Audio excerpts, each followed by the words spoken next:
ہماری نیکیوں کو نشٹ کر دینے والی، ہماری نیکیوں کو برباد کر دینے والی، ہماری نیکیوں کو ختم کر دینے والی ساتویں چیز، بیوی کا شوہر کا حق ادا نہ کرنا۔ شادی ہو گئی، اب بیوی شوہر کا حق ادا نہیں کر رہی ہے، اس کا انجام کیا ہوگا؟ آئیے حدیث آپ کو سنا۔ اللہ کے نبی فرماتے ہیں ثلاثۃ لا يقبل اللہ صلاتهم، تین لوگ ایسے ہیں جن کی نماز اللہ تعالیٰ قبول نہیں کرتا ہے، ان کی نماز ان کے سر کے اوپر نہیں جاتی ہے، اللہ تعالیٰ کے ان کی نماز نہیں جاتی ہے، ان کی نماز نیچے ہی رہ جاتی ہے، آسمان پر نہیں جاتی ہے۔ تین ایسے بدنصیب لوگ ہیں۔ نمبر ایک، رجل عمل قومه وهم له کارہون، ایک انسان جو نماز پڑھا رہا ہے جبکہ لوگ اس کو امام بنانا نہیں چاہتے، لوگ اس کی امامت کو پسند نہیں کرتے، زبردستی امام بہت ساری ضرورت ہے، لوگ ناپسند کرتے ہیں اس کی کسی حرکت کی وجہ سے، لیکن وہ زبردستی پانچوں ٹائم کی نماز پڑھا رہا ہے، زبردستی امام بنا ہوا ہے۔ اللہ کے نبی فرماتے ہیں جو زبردستی لوگوں کا امام بن جائے قیامت کے دن اس کی نماز اللہ تعالیٰ قبول نہیں۔ نمبر دو، وَرَجُلٌ صَلَّى عَلَى جَنَازَةٍ وَلَمْ يُؤْمَرْ، جو کسی کی جنازے کی نماز پڑھا دے جبکہ اس سے کہا نہیں گیا تھا، کسی اور سے کہا گیا تھا، یہ زبردستی آگے بڑھ کر کے جنازہ پڑھا رہا ہے، جنازے کی نماز بغیر اجازت پڑھانے والا، اس کے لیے بھی اللہ تعالیٰ فرماتے ہیں اس کی نماز اللہ تعالیٰ کے قبول ہے۔ اور نمبر تین، وَامْرَأَةٌ دَعَاهَا زَوْجُهَا، اور وہ عورت جس کا شوہر اس کو بستر پر بلا رہا ہے، جس کا شوہر اپنا حق ادا کرنے کے لیے اس کو بلا رہا ہے، فَأَبَتْ، اور وہ انکار کر رہی ہے۔ یہ بہت بڑی بات ہے، بیوی کا حق ہے کہ وہ شوہر کی بات مانے، اور شوہر کا حق ہے کہ وہ بیوی کا حق ادا کرے۔ اگر بیوی شوہر کا حق ادا نہیں کرتی ہے، نماز پڑھتی رہے، روزہ رکھتی رہے، حج کرتی رہے، اللہ تعالیٰ کو وہ جنتی نہیں بن سکتی جب تک وہ شوہر کا حق ادا کرے۔ اسی لیے جب ایک عورت اللہ کے نبی کے پاس آتی ہے، اللہ کے نبی پوچھتے ہیں ازاد زوج انت، کیا تم شادی شدہ ہو؟ اللہ کے نبی نے شادی شدہ ہوں۔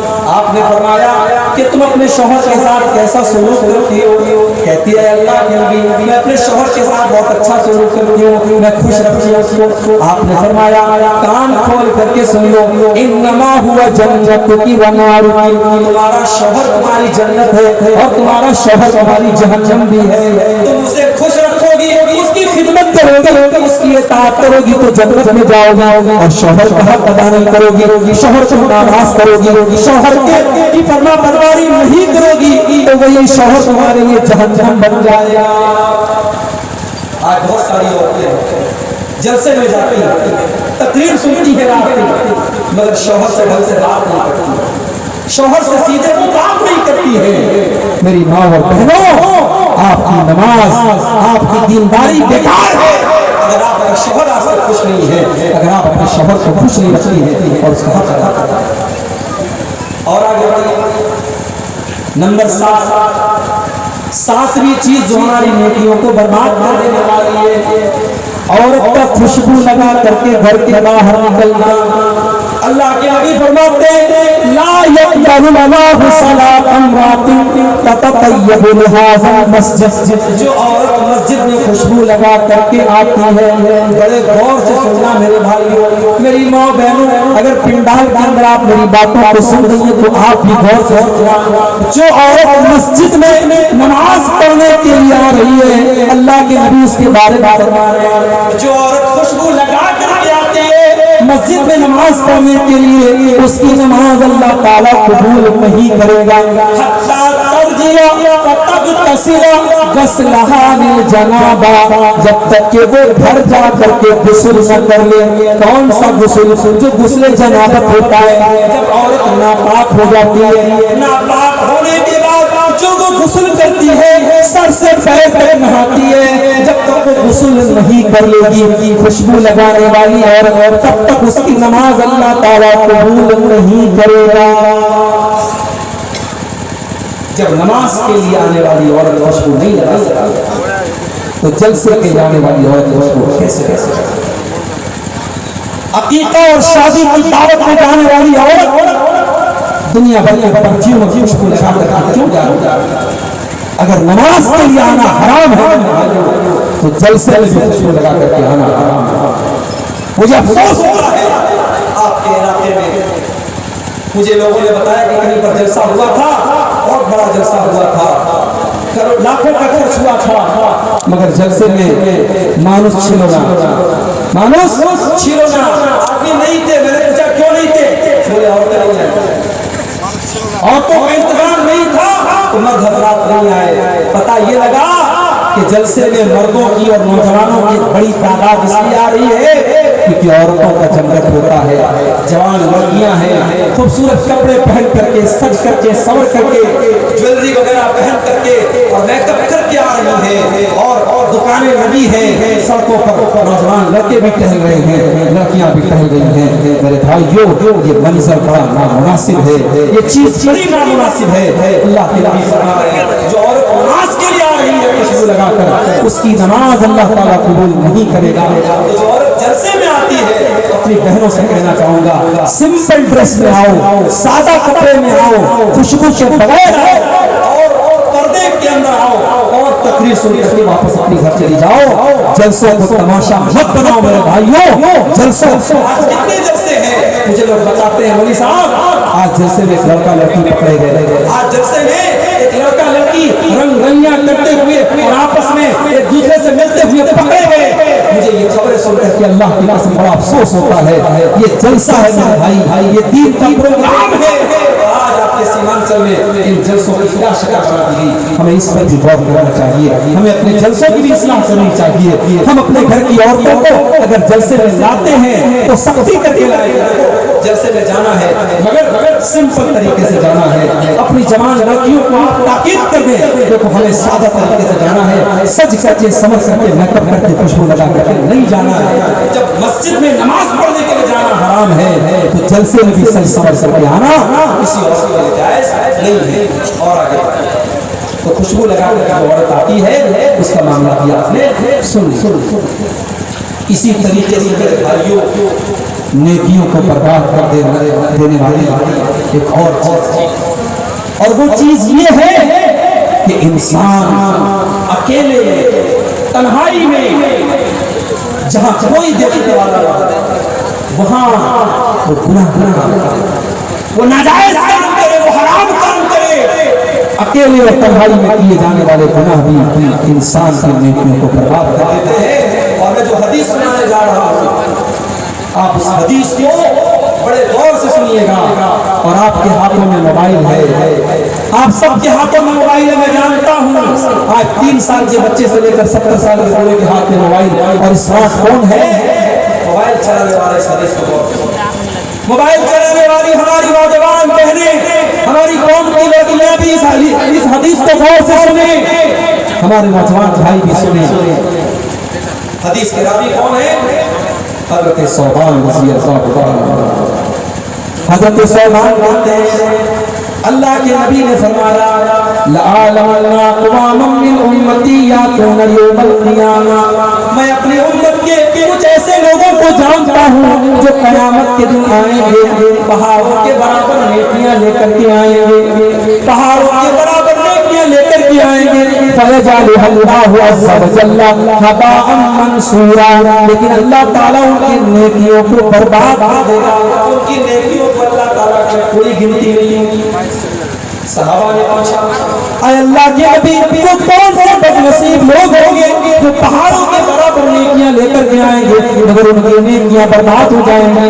آپ نے فرمایا وہ لوگوں وہ تمہارے بھائی ہوں گے، وہ تمہارے ہی جیسے لوگ ہوں گے، بس ایک بات کی کمی ہوگی، وہ نماز بھی پڑھیں گے، وہ راتوں کو عبادت بھی کریں گے، وَلَٰكِنَّهُمْ إِذَا خَلَوْا بِمَحَارِمِ اللَّهِ انتهكوها، بس ایک بات کی کمی ہوگی، بس ایک بات کی کمی ہوگی، جب وہ اکیلے میں ہوں گے، جب وہ تنہائی میں ہوں گے، وہ اپنے ماں باپ وہ حرام کام کریں گے، وہ ناجائز کام کریں گے، وہ اللہ کو ناراض کرنے والے کام کریں گے، وہ پبلک کے سامنے تو نہیں کریں گے، وہ ماں باپ کے سامنے تو نہیں کریں گے، لیکن جب بند کمرہ ہوگا، بیڈ روم میں اکیلے سو رہے اور ہاتھ میں موبائل کی اسکرین ہے، اب موبائل کے اوپر وہ کیا دیکھ رہے ہیں یہ وہ جانتے ہیں، موبائل جانتا ہے اور اللہ جانتا ہے۔